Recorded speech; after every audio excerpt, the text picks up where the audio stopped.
వెళ్ళిపోతుంటారు. అమ్మగారు ఎప్పటి అమ్మగారు బాత్రూంలో చూస్తే అన్ని స్టిక్కర్లు ఉంటాయి, గోడలకు ఎతికిచ్చి ఉంటారు. ఆ విధంగా కాదు, ఆ మహాతల్లి భర్తకు అలా సేవ చేస్తూ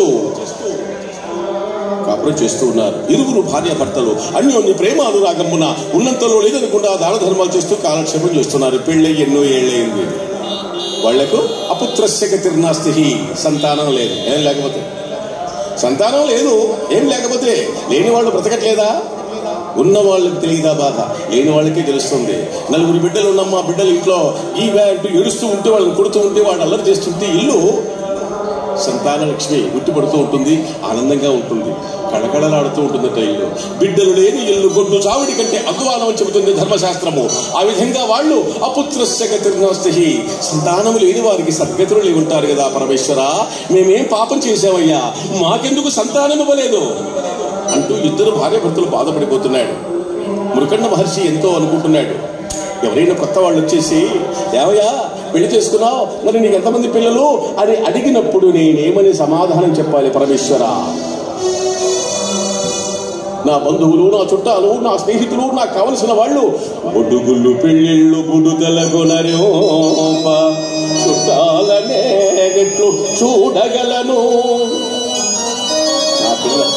నా స్నేహితుల యొక్క పిల్లలకు పెళ్లిళ్ళు చేస్తూ పేరంటాలు చేస్తూ పిలిపిస్తే అట్టి వారి పచ్చని పందిళ్ళలోకి ఎలా వెళ్ళాలి? పరమేశ్వర,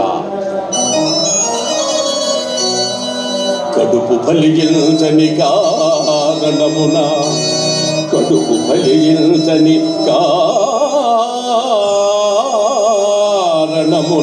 ఎంతయు వంత చేత కృషించుచున్న నా ప్రాణనాయకినట్లు సమాధాన పరతు నేను పున్నా మనరకంబు ఎట్లు గడతో.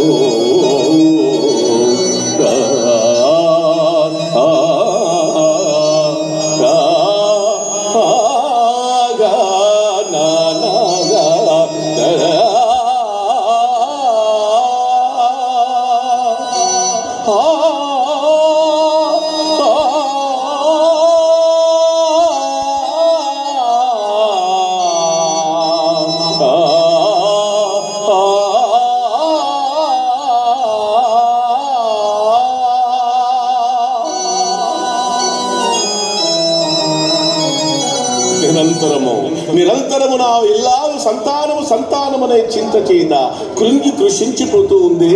అట్టి నా ఇల్లాలకు నేనేమని సమాధానం చెప్పాలి పరమేశ్వర అంటూ మురుకండ మహర్షి బాధపడిపోతూ ఉన్నాయట. ఆ మహాతల్లి